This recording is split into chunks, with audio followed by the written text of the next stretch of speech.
sejam bem-vindos, sejam bem-vindas vocês que estão chegando aqui. Eu sou Jonathan, estamos aqui para mais um encontro do Convite e hoje a gente vai falar sobre a atuação do serviço social na valorização da vida. Eu convidei o Davi Petar, ele é graduando em Serviço Social pela PUC do Rio Grande do Sul.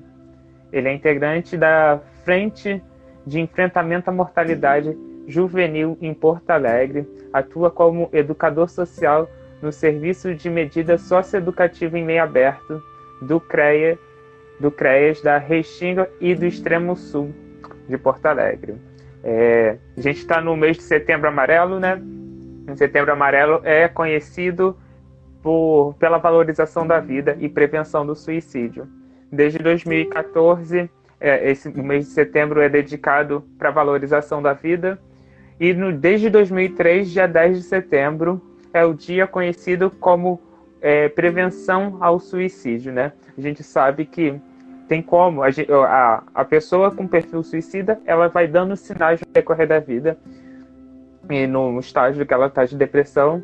Então a gente pode atuar nessas ocasiões para prevenir a mortalidade desses jovens. E é o que a gente vai falar hoje, sobre a valorização da vida e sobre a mortalidade da juventude entre os nossos jovens. E a gente sabe que não fica restrito só aos jovens, né?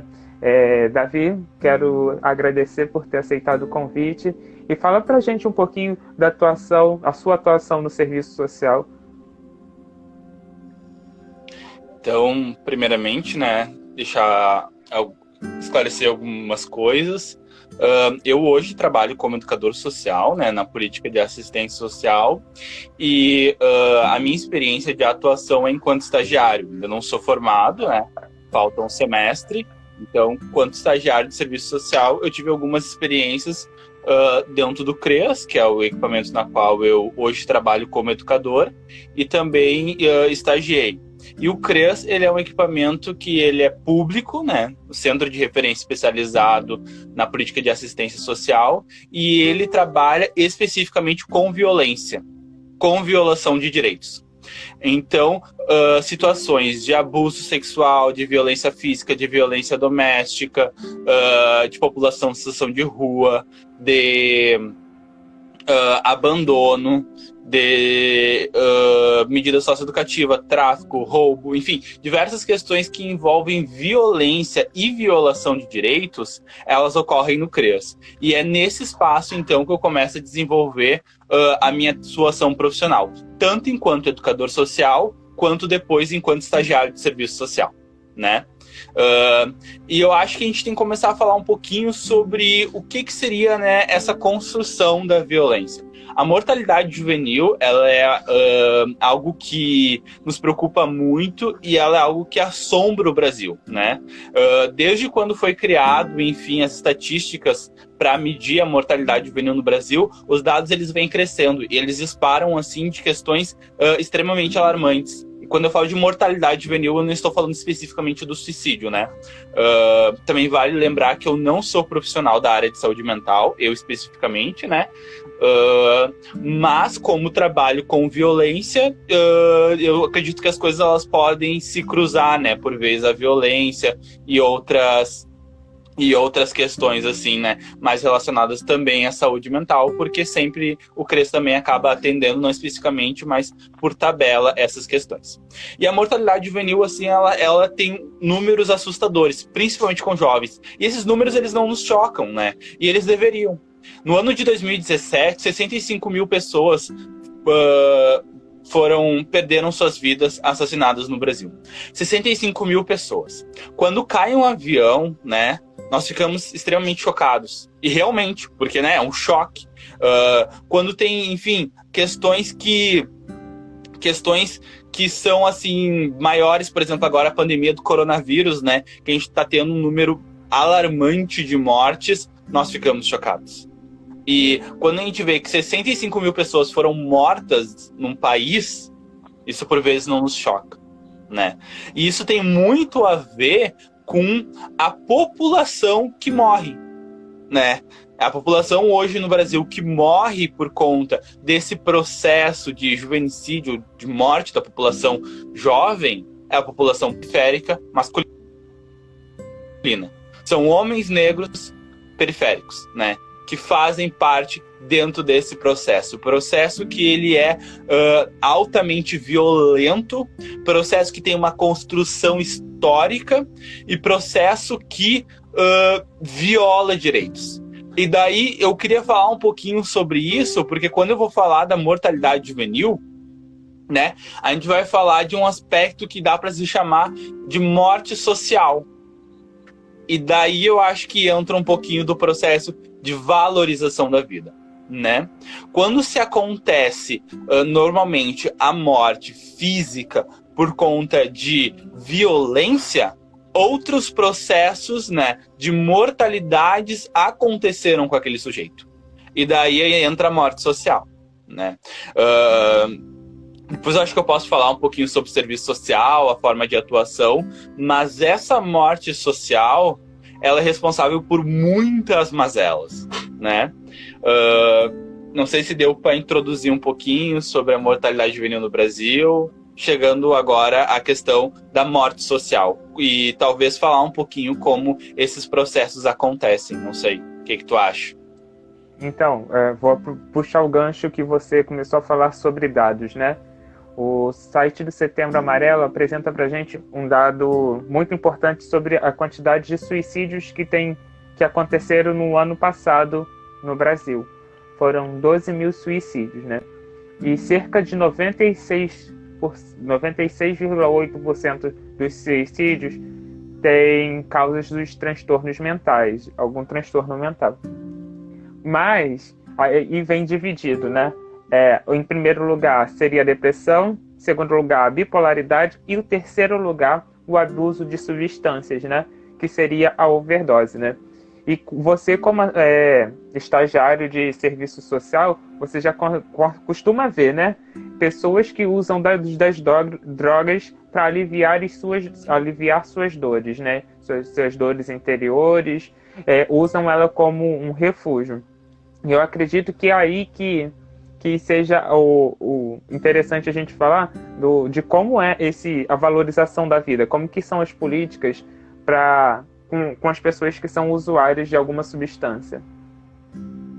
Então, falando especificamente, né, do processo de saúde mental e até a questão da substância, uso de substância psicoativa, a gente tem que voltar um pouquinho também na construção e na formação das políticas públicas para isso, né? A gente não pode esquecer que o Brasil ele teve um holocausto, né? Teve o holocausto nazista na Alemanha, mas o Brasil ele teve um holocausto também.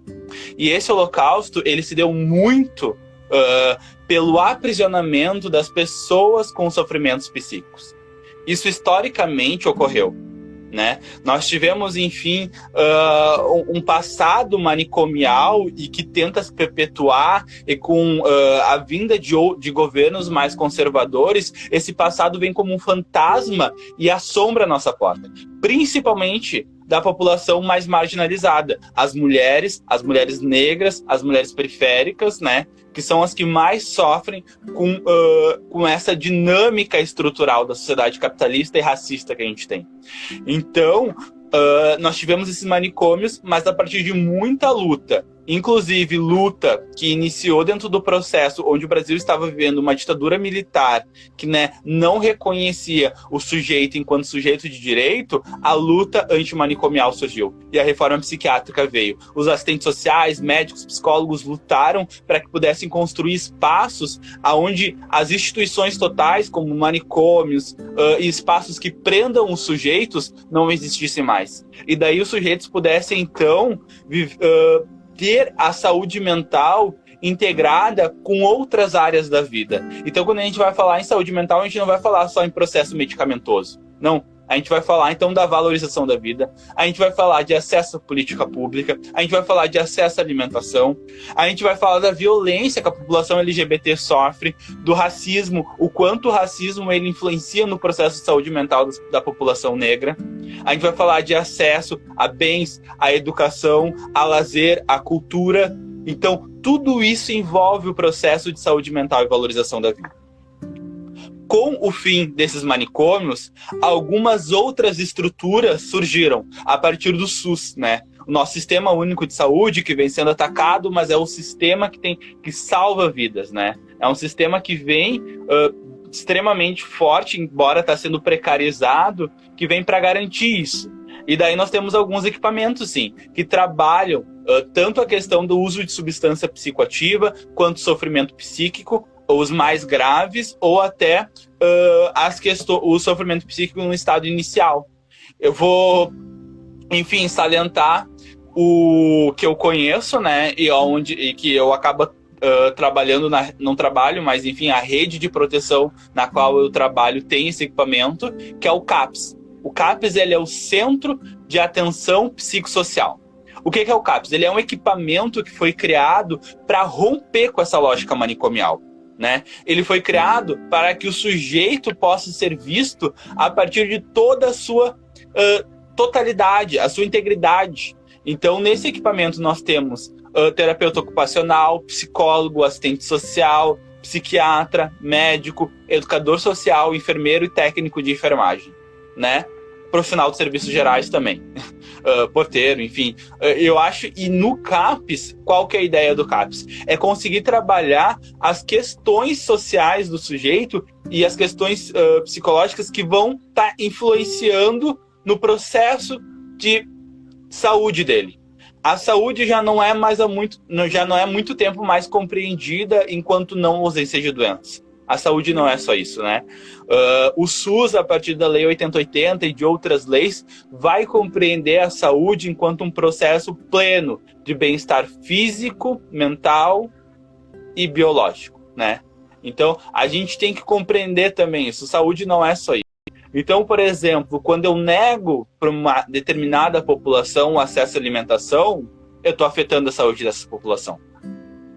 Quando eu nego a uma população específica o direito, por exemplo, à aposentadoria, à previdência, a N questões que são de direito, eu estou afetando a saúde mental dessa população.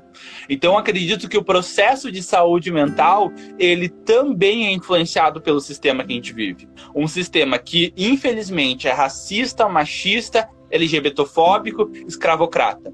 Romper com a lógica desse sistema também é promover saúde mental, né? O aumento de política pública também é saúde mental. Eu acho super importante as campanhas do Setembro Amarelo, mas eu acho que essas campanhas elas não devem ficar apenas nos indivíduos, trazendo sobre a sociedade civil a responsabilidade da saúde mental que é criada por que é destruída muitas vezes por esse país e por esse sistema. Não. Quando a gente vai pautar a saúde mental, a gente tem que pautar o UBS dentro das comunidades. Porque as comunidades têm uma unidade básica de saúde que a mãe, por exemplo, que trabalha o dia inteiro, né, não precisa entrar 3 horas da madrugada para que o filho consiga consulta, né, porque está passando por um estágio depressivo. Tudo isso são empecilhos que impedem muitas vezes a população de ter acesso à saúde mental. Então, a precarização de política pública também está relacionada a esse processo de adoecimento mental. E é assim que se dá, então, a construção social, né, para esse fenômeno, né? A falta de política. Partes, né? A parte social, que é aquela. Tem questões psicológicas, tem questões, enfim, biológicas, e daí, quanto a isso, eu não tenho entendimento. Mas a construção social desse processo de adoecimento, desses processos de violência e de negação de direito, se constituem dessa forma.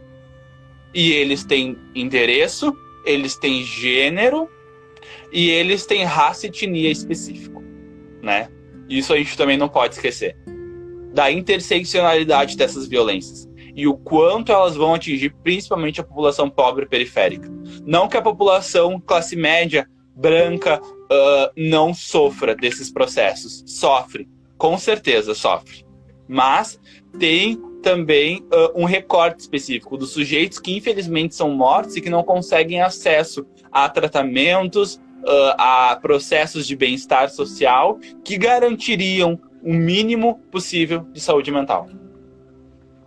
Sim, eu até estava falando na live anterior, né, de terça-feira, que vai estar já está disponível no perfil Gay Adventista para quem quiser assistir, e vai estar disponível a partir de amanhã já no podcast, né, o áudio, para quem quiser acompanhar. E depois essa também vai estar. Voltando aqui, a gente estava conversando sobre ações que a gente poderia fazer quanto à valorização, né? Assim, às vezes o sistema público falha, né? Mas eu, quanto pessoa, o que eu posso fazer para melhorar, né? Estava comentando do papel da igreja com o pastor e psicólogo que estava no outro dia, sobre a atuação da igreja, né? Às vezes, a igreja qual o papel da igreja na sociedade, na valorização da vida, né? E é interessante que, quanto igreja, o papel da igreja, às vezes, ela não tem condição, dependendo do tamanho da igreja, onde for localizada a igreja, ela não vai ter condição de pagar um profissional de saúde para atuar, né? Fazendo terapias em grupos ou coisas assim. Mas ela pode ceder o espaço, né? E o convite hoje para vocês que estão acompanhando a gente é: o que você pode fazer individualmente para valorizar a vida de quem está próximo a você, sabe? Talvez você oferecer seu ouvido já vai aliviar, mesmo que momentaneamente, mas você pode estar salvando uma vida só pelo fato dela falar e ter alguém para ouvir, sem julgamento, sem crítica.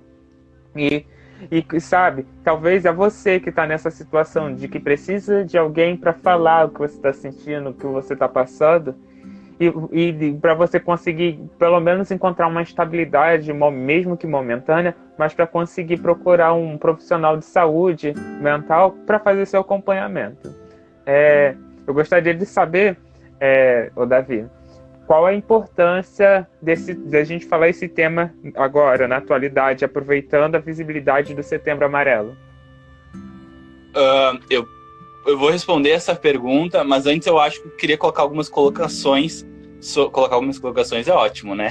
Trazer algumas colocações sobre esse papel, né, da sociedade civil, que não é papel necessariamente do Estado, no acolhimento aos processos, né, as pessoas, enfim, que estão sofrendo algum tipo de violência e que, enfim, pode gerar o suicídio.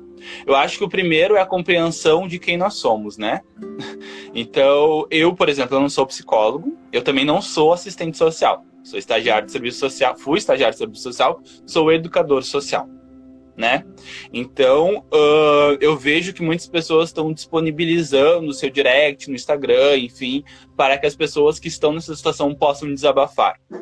Gente, é super importante entender que nós não somos psicólogos, então nós não temos como agir como tal. E isso é perigoso. Isso é perigoso, né? Essa questão da tentativa de agir como psicólogo, como profissional da saúde. Se nós não somos, nós não podemos agir como tal. Nós somos o quê? Bom, enquanto sociedade civil, eu sou filho, então eu tenho condições de ouvir enquanto filho. Eu sou amigo, então eu tenho condições de ouvir enquanto amigo. Bom, eu sou o menino que está na parada que pega o ônibus. Eu tenho condições de ouvir enquanto o menino está na parada que pega o ônibus, né? A partir do nosso lugar, nós temos as nossas limitações e as nossas possibilidades de ouvir. Querer ultrapassar essa possibilidade pode ser violento com a pessoa que está passando por esse processo. Porque, por vezes, a gente não vai saber as questões que vão vir dela, né? As demandas que vão vir dela, como que nós vamos lidar. Então, nosso papel, primeiramente, bom, se alguém chegou, é acolher, né? É acolher. E ouvir, se a pessoa quer falar, não custa absolutamente nada. O segundo passo é encaminhar para alguém que tem, na sua formação profissional, o dever, né, e conhece a situação, que sabe lidar com isso e que daí sim vai conseguir dar uma resposta efetiva para essa pessoa que está passando pelo sofrimento psíquico. Eu não estou ausentando a nossa responsabilidade, mas eu estou dizendo que ela vai até um determinado ponto para não ser violenta. Porque se ela ultrapassar esse ponto, ela pode, inclusive, violentar direito. É ouvir, acolher e orientar. Bom, Orientar para que essa pessoa procure um profissional, orientar os espaços onde tem esse profissional, porque, né, se nós estamos numa condição de saúde mental melhor, sinal que a gente consegue ali, por vezes, pesquisar, né? A internet está aí, a gente tem acesso, posto, ligar, UBS, locais, Centro de Valorização da Vida, o CVV, dá para ligar para saber como é, como é que faz, procurar um CAPS, enfim, a gente tem essa condição de fazer isso, né? Então, fazendo isso, a gente consegue, então, informar a pessoa que, por vezes, está num estado de fragilidade tão grande que não vai conseguir, que não vai ver essa possibilidade. Por mais que a possibilidade esteja do lado, ela não vai conseguir enxergar. Então, esse é o nosso papel, enquanto sujeitos que não estão passando por esse sofrimento psíquico.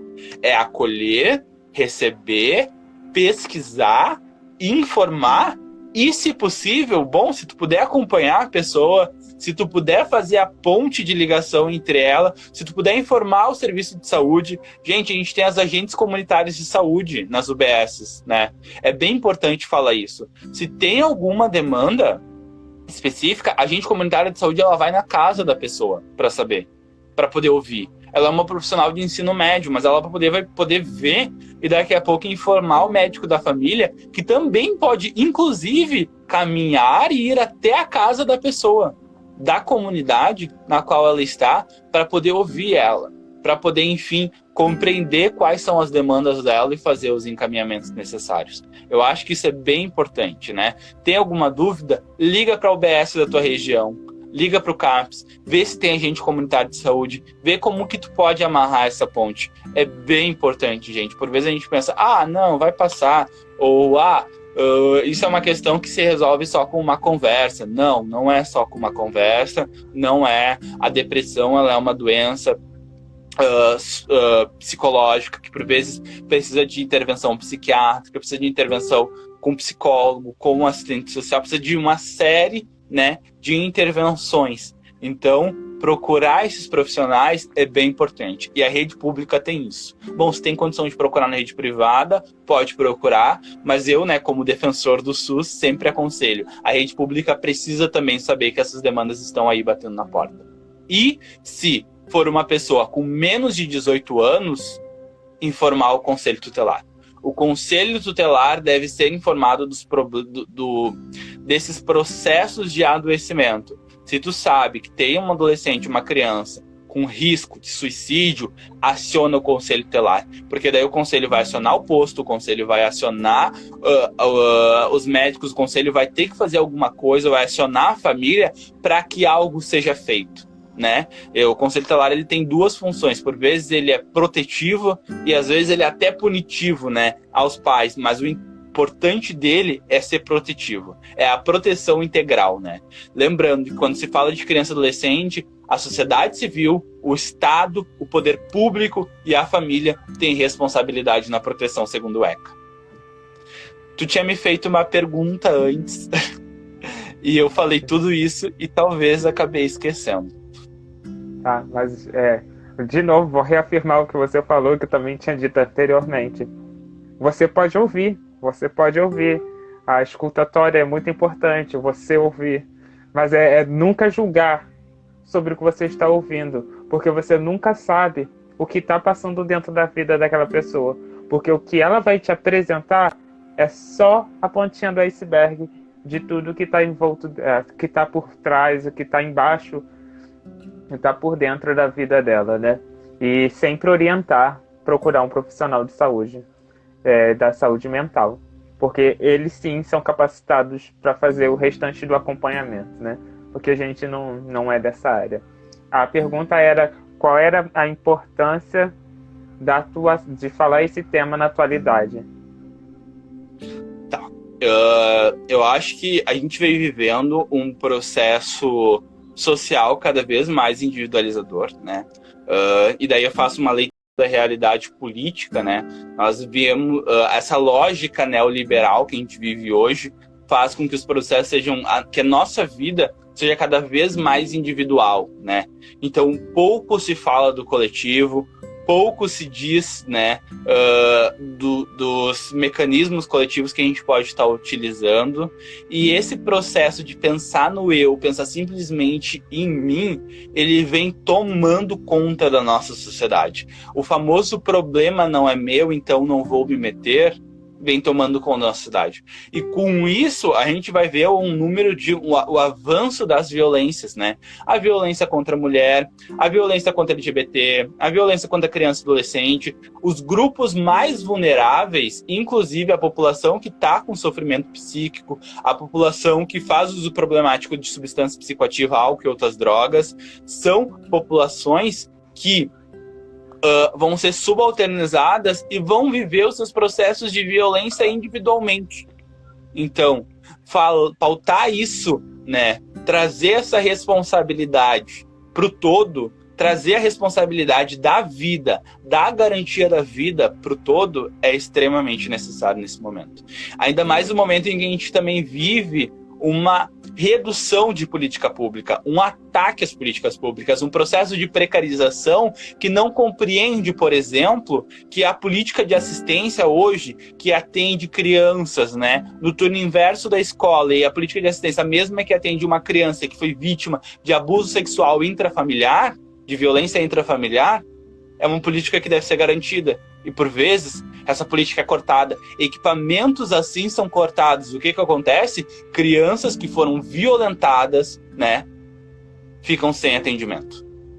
Então, trazer esse para o coletivo, ter uma dimensão que isso é um problema político, social, e que também envolve a gente enquanto sociedade civil, que envolve o Estado, que envolve as organizações, como tu citou, as igrejas, os centros, enfim, de religião, seja ela espírita, umbanda, que envolve o esporte, que envolve diferentes setores da sociedade, é bem importante. A gente quebrar com essa lógica individual. Não, isso não é problema da filha do fulano de tal. Ah, porque a fulaninha lá criou ele, mimou demais e daí deu isso. Não, não é isso. É um problema meu também, né? Tem um poema que eu não sei ele de cor, mas ele fala, né? Primeiro levaram os negros, eu não era negro, não me importei. Levaram as mulheres, eu não era mulher, não me importei. Bom, depois me levaram. E daí, ninguém se importou comigo. Então, eu acho extremamente importante a gente pensar nessa lógica coletiva, né? E é isso, exatamente como o Jonas falou. Bom, o que eu posso fazer? Eu, enquanto trabalhador, tenho um papel.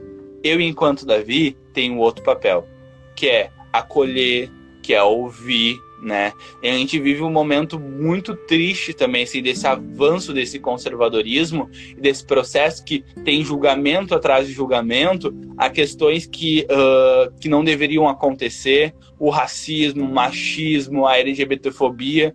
Então, a gente combater essas formas de preconceito também são formas de valorizar a vida, né? Porque quando a gente fala da vida, a gente não tem que pensar a vida de quem? A vida é vida, né? Então a gente tem que valorizar a vida do homem, a vida da mulher, a vida do hétero, a vida do cis, dos trans, da população trans, né? A gente tem que pensar na vida de todo mundo. E hoje, infelizmente, no Brasil, algumas vidas, infelizmente, valem mais do que outras, que é o que a gente chama de necropolítica, né? Uma política de morte, que mata um grupo específico em detrimento da valorização de outro. E aqui não, a gente tem que pensar na valorização da vida enquanto um todo. Sim. Eu sempre eu convido as pessoas a refletirem, né, sobre o que o CNPJ pode fazer e o que o CPF pode fazer, né? Eu novamente quero trazer essa reflexão. Você, quanto CNPJ, você que pode ser dono de alguma coisa, qual política interna da sua empresa, da sua igreja, da sua instituição, da sua ONG pode estar contribuindo para a valorização da vida? Nem vou falar de quem está longe, não. De quem está aí trabalhando para você, de quem está ali no seu círculo de trabalho, sabe? No seu círculo profissional. Você, quanto CPF, o quanto você tem valorizado quem mora dentro da sua casa. Não estou nem pedindo para você pensar em alguém que está muito longe da sua ossada, sabe? Alguém que você não conhece. Não. Você tem valorizado a vida de quem está morando com você? A gente tem aqui no convite um público LGBT, sabe? Se vocês que são responsáveis de LGBTs, que sei lá o que pode levar você a talvez condenar a existência do seu filho, primo, sei lá, quem seja a pessoa, quanto LGBT, condenando a existência dela, abominando. Já parou para refletir o quanto você pode estar contribuindo por uma depressão que pode ocasionar um suicídio? A grande questão é, não tem um perfil pré-estabelecido. Se é branco, se é negro, se dentro dos negros, né? Se é preto, se é pardo. Não tem isso. Não vai saber se é indígena ou não. Não tem um perfil pré-estabelecido para o perfil de alguém que vai ser suicida. Não tem. Então a gente tem que ficar atento a isso. E como o Davi falou, a gente está num sistema, né, de necropolítica onde umas vidas são mais valorizadas que as outras. E aí a gente começa a ver o quanto essas políticas podem potencializar que quem está mais marginalizado sofra mais, seja um dos responsáveis, seja os números, né, que estão lá nos 12 mil que morreu no Brasil ano passado. Quantos por cento são negros, sabe? Quantos por cento estão ali os LGBTs porque não estão aguentando a dor causada pela sociedade? E eu convido você de pensar, você quanto sociedade, o que você tem feito? Qual é o seu papel na sociedade? Será que eu tenho mais valorizado ou eu tenho mais destruído dessas pessoas?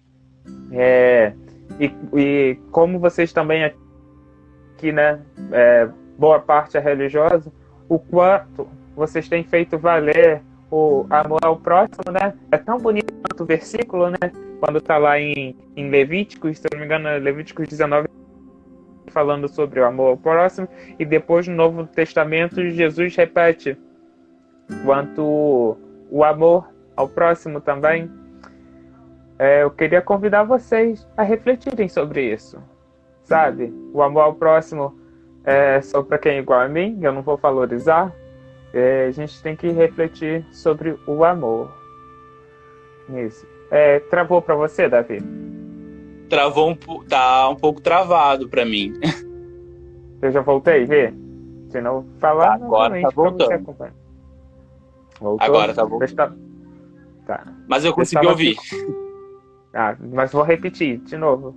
Talvez aí vocês não acompanharam. O que a gente tem, qual é o nosso papel quanto sociedade, né? Quanto comunidade religiosa, né? A gente, é muito bonito ler, né? Lá no preto e no branco da página da Bíblia, de que o amor tem que amar o próximo. A primeira vez que isso é apresentado na Bíblia é em Levíticos, e depois no Novo Testamento Jesus apresenta como um mandamento também de que a gente tem que amar o próximo. É tão bonito quanto está na Bíblia, né? Quando está na Bíblia é bonito, mas na prática, como eu tenho usado isso para valorizar a vida de que está próximo a gente, sabe? Parte do nosso público é religioso aqui. Então, assim, será que eu tenho feito valer esse amor ao próximo? Tenho valorizado? Porque quando o versículo vem falando sobre amar o próximo como a mim mesmo, será que eu tenho me amado também? Vale uma pena uma reflexão, vale a gente parar para ver se eu tenho me valorizado quanto existência. Talvez é impossível dar o que eu não tenho, né? Então, assim, talvez a gente tenha que olhar para a gente também e entender que perceber esses sinais se é o meu momento. Eu particularmente acredito que todas as pessoas deveriam fazer acompanhamento psicológico, procurar um psicólogo que vai atender às suas necessidades. Aí você vai ver várias áreas da psicologia, né? Vai ter psicanalista, vai ter esquizonalista, você vai ter do TCC. Você vai encontrar alguém especializado para a sua necessidade. A grande questão é valorize sua vida também. Valorize a vida do próximo. Para você conseguir valorizar a vida do próximo, você também precisa valorizar a sua. Porque, como eu disse, não tem um perfil pré-estabelecido, né? Para depressão, não tem um perfil padrão. Olha, um checklist. Será que eu vou ter um perfil para depressão? Não, não tem. Várias questões podem desencadear e despertar a sua depressão. Davi, gostaria de saber quais são essas formas de resistências, de superação, para conseguir ajudar as pessoas no caso de violência, né? Porque violência, né, também pode levar, né, a pessoa a se matar interiormente, né? Vai gerando a tristeza, a repreensão, a frustração, que pode desencadear uma depressão, né? A partir da violência, né? E eu gostaria de saber como esses dados da violência, de novo, como que são esses enfrentamentos à violência. Então, falando um pouquinho, né, dessa questão da violência e também um pouco mais específico do serviço social, assim, né, da época que eu estagiei, e também daquilo que eu estudo dentro da faculdade. Hoje, dentro das políticas públicas, o assistente social, ele vai, e os outros profissionais também, eles vão trabalhar na lógica, principalmente na política de assistência, do fortalecimento de vínculos. O que seriam esse fortalecimento de vínculos? O fortalecimento de vínculos nada mais é do que tu enxergar na rede social, né, da pessoa pontos que potencializem aquele sujeito e pontos, né, que por vezes não são pontos que vão potencializar, que são pontos que são violadores de direitos, né? E vale lembrar que a rede, por vezes, ela vem de uma estrutura. A sociedade capitalista, ela cria uma estrutura já pronta. Algumas questões nós não escolhemos dentro da nossa rede. E já vou dizer que Paulo Freire, inclusive, dizia que, por vezes, nós somos muitas vezes condicionados, né, a algumas questões.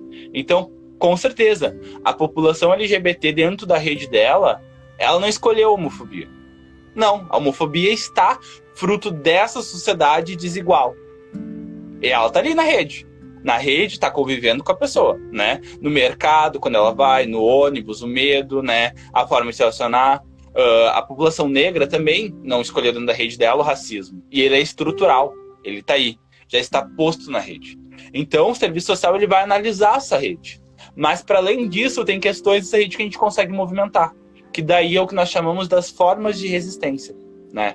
Então, sejam eles vínculos familiares, que é o que a gente chama de rede primária, como que são os vínculos de proteção dessa família, né? A família dessa pessoa que está com sofrimento psíquico, ela compreende esse sofrimento? Ela entende? O que ela faz para conseguir auxiliar? Como que é a relação dessa pessoa com sua família? Bom, essa pessoa tem direito à educação? Na rede dela entra o ensino superior? Bom, e esse ensino superior, como que ele trabalha? Ele afeta cada vez mais a saúde mental dela? Ou ele é algo que, né, contribui para a saúde mental no sentido de ser algo efetivo, de sonhos, de objetivos, né? Então, analisar a rede da pessoa, tanto a rede primária quanto a rede secundária, é extremamente importante. E é também uma forma de resistência, né? Quanto a isso, o fortalecimento da mesma. Então a gente também tem que pensar processos. A religião, ela é uma rede, né? O grupo de amigos, ela é uma rede. O esporte que tu vai fazer, ele é uma rede. Todos esses processos que tem como grupo são redes. E a gente, enquanto ser humano, a gente vive nessa lógica. A gente vive, né, em conjunto. A gente trabalha em rede. E tá tudo muito interligado. Então, eu acho que essa é uma das formas de resistência, né? O fortalecimento. O assistente social, ele trabalha também muito num processo da escuta sensível, de acolher as demandas que vêm daquele sujeito, sem o processo de julgamento. Nós não estamos, né, para poder julgar as vivências e aquilo que a gente chama de expressões da questão social, que são as violências que o sujeito enfrenta. Então, é acolher, é ouvir, é ter uma escuta sensível e é pensar dentro da estrutura que aquele sujeito tem, da sua comunidade, da sua família, das suas vivências, quais são as formas de resistência para que ele possa viver, né? A palavra, eu acho que é viver. É conseguir expressar literalmente a vida, apesar da situação que ele está. né? E daí, enfim, a gente vai ter a questão do combate às violências, a gente vai ter, por exemplo, às vezes uma das formas de resistência, né, é se juntar com grupos específicos que combate a violência específica que tu tá. Então a gente vai ver, por exemplo, a população negra que por vezes passa passa a vida toda sofrendo um racismo e por vezes consegue ter um processo de saúde mental quando encontra coletivos negros que lutam contra isso. As mulheres, quando compreendem a situação de violência que o machismo causa nelas e lutam contra isso, né? Então, acho que esse processo de entrar para coletivos, e eu não estou dizendo coletivos necessariamente movimentos sociais, mas coletivos aonde, em qualquer lugar que tu esteja, na tua igreja, no clube que tu faz parte, na universidade, na escola, na família, grupos em que tu possa, enfim, lutar contra essas violências, vai dar um sentido, né? Então, acho que isso são formas também de resistência. Tanto a questão de se encontrar num coletivo, quanto fortalecimento de rede, e o terceiro, que foi, acho, aquilo que eu já iniciei falando, né? A luta pelo fortalecimento de políticas públicas, né? Que daí já sai da vida do sujeito e se torna no amplo, naquilo que já é geral, né? Então, penso que essas são formas de prevenção e de valorização da vida. Davi, eu gostaria de saber se você tem mais alguma coisa a nos acrescentar que talvez eu não tenha dito ou perguntado para você, que você acha muito importante que quem está nos acompanhando saiba sobre a atuação do serviço social, a valorização da vida, ou algum conselho ou dica. Bom, eu acho que consegui falar bastante, assim, mas eu acho que eu queria voltar e focar nesse processo, né, que trouxe, que é um processo de não julgamento, que é um processo de compreender o sujeito a partir das suas fragilidades. Como eu falei, né, quem não é psicólogo não atua como psicólogo, mas, né, tem ouvidos para poder ouvir e tem como poder indicar um profissional da psicologia, tem como indicar outros profissionais. Então, acho que é mais isso, assim, a valorização desse processo de escuta sensível e como tu falou, né, na verdade, como eu disse, como tu falou também, o ser humano, ele tem múltiplos determinantes sociais que vão envolver a vida dele. Então, nós não somos ninguém para julgar.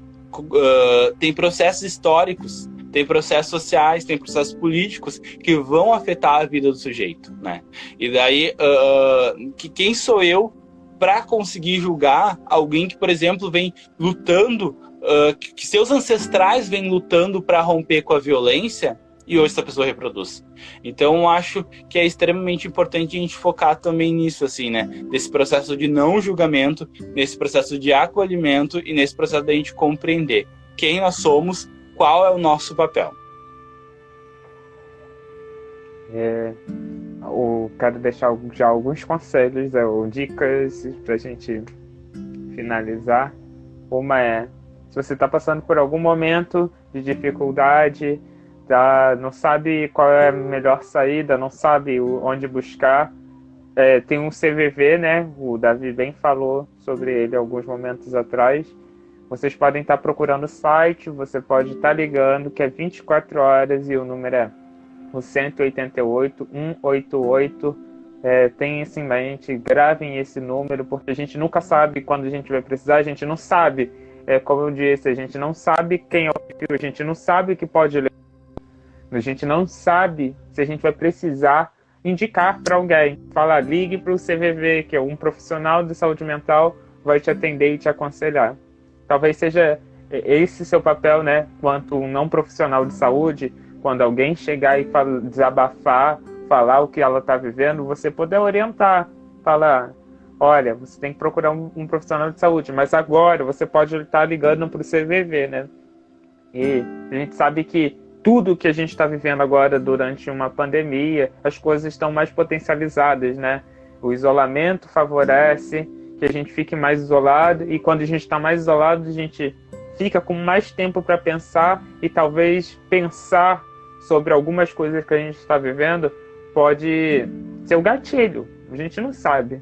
Então, assim, eu convido vocês, sabe, acho importante que a gente pense sobre nossa vida, é válido, é importante que a gente reflita sobre nossa vida, para a gente saber até onde a gente pode ir, que não vai prejudicar. Então, assim, tem o número do certificado no seu celular, que a gente não sabe se a gente vai precisar tanto indicar ou se a gente vai precisar, a gente não sabe. Então, assim, quando puder e com quem você puder, dê um abraço, sabe? Contato físico é importante, sabe? Quando eu comecei a estudar para fazer essas séries de live com vocês convidados, sobre valorização da vida, eu vi uma frase que eu achei muito importante. Falava assim, quando você desabafar, tem que dar um abraço na pessoa, porque... Tá bom. Eu estava dizendo que quando eu comecei a estudar agora para o Setembro Amarelo, para fazer essa série de live, eu me deparei com uma frase que dizia assim, que quando a gente contasse para alguém, naquele momento de desespero, o que a gente estava sentindo, se possível, deve ser um abraço no final, sabe? Porque a pessoa também que está recebendo aquela carga que você está apresentando para ela também pode ficar fragilizada com aquilo tudo. E naquela troca do abraço, pode ser que ambos melhorem, mesmo que momentaneamente vai dar uma equilibrada para você dar tempo, sabe? Você procurar um profissional de saúde e ligar para o CVV para melhores orientações, que vai ser orientações de profissionais. Daqui, eu tenho também capaz. Eu tenho algumas colocações que eu também esqueci, assim. Que tem uma frase, antes de falar da frase, para além do 188 que o Jonatas falou, né? Lembrar de procurar também a unidade básica de saúde, né? Se tu puder, se tu conhece alguém que está passando por esse problema, né? Problema de depressão, seja qualquer processo de saúde, a atenção básica é a porta de entrada da saúde para qualquer população. Então, a unidade básica de saúde é a porta. Conversando lá, tu vai ter um auxílio profissional de alguém que vai conseguir te indicar. Não tem. É gratuito, é só chegar que tu vai ter esse acolhimento. O segundo, para quem também está passando por esse processo, né, de adoecimento mental, é também começar a revisitar as suas redes, né, a potencialidade das suas redes e também a potencialidade que existe em si mesmo. Toda vez que o meu relatório de estágio da faculdade, os 3 que eu fiz e o meu TCC, eu vou terminar os 3 com a frase que, na verdade, eu construí com os adolescentes no equipamento na qual eu trabalho. E essa frase é: há potencialidades em cada ser. Nasce hoje a oportunidade de transformar. Então, todos nós temos as nossas potencialidades. Todos nós temos características que nos tornam únicos. Todos nós temos saberes, seja quem for. Desde a pessoa que tem pós-doutorado pela USP até a pessoa que não tem letramento. Essa pessoa ela tem um saber que é dela, que é único. Paulo Freire sempre fala isso, né? Existe um saber de experiência feito que deve ser valorizado. Então, ou seja, essa pessoa ela tem uma potencialidade dentro dela. E outras falas sempre falam, né? Toda vez que a gente se sentir mal, se sentir incapaz, sentir que não tem valor, nós temos valor. E por vezes, para a gente fazer isso, a gente tem que pegar uma régua. Porque, né, para mim medir ou sentir, eu pego uma régua. E essa régua ela não tem que ser igual para todo mundo. Toda vez que eu analisar um peixe pela capacidade dele de subir em árvore, eu vou pensar que ele é um fracassado. Mas peixe não nasceu para subir em árvore, né? Outros animais nasceram para subir em árvore. Peixe nasceu para outras coisas, para o oceano, para N habilidades, para desenvolver outras coisas. Nós também. Nós somos dotados de capacidades, cada um com capacidades e potencialidades diferentes. A valorização da vida também passa pela valorização das nossas potencialidades, dos nossos processos de resistência, né, que a gente vem tendo da população negra, que resiste diariamente aos ataques racistas, das mulheres que sobrevivem numa sociedade machista, da população LGBT que se inventa e se reinventa para se manter viva, né? E luta e sai para a rua pela garantia de direitos dos seus e daqueles que ainda vão vir. Então, tudo isso potencialidade. E a valorização disso acho, a primeira coisa. É a valorização da vida. Então, eu acho que eu deixo esse recado, né? Nasce hoje a oportunidade de transformar. Muito obrigado, Davi. Davi vai estar de volta muito em breve aqui para a gente conversar sobre a juventude negra, né? E quero que vocês que não seguem ele ainda, procurem o conteúdo dele também. Em breve vai estar disponível também o TCC dele aí para vocês estudarem e saberem mais.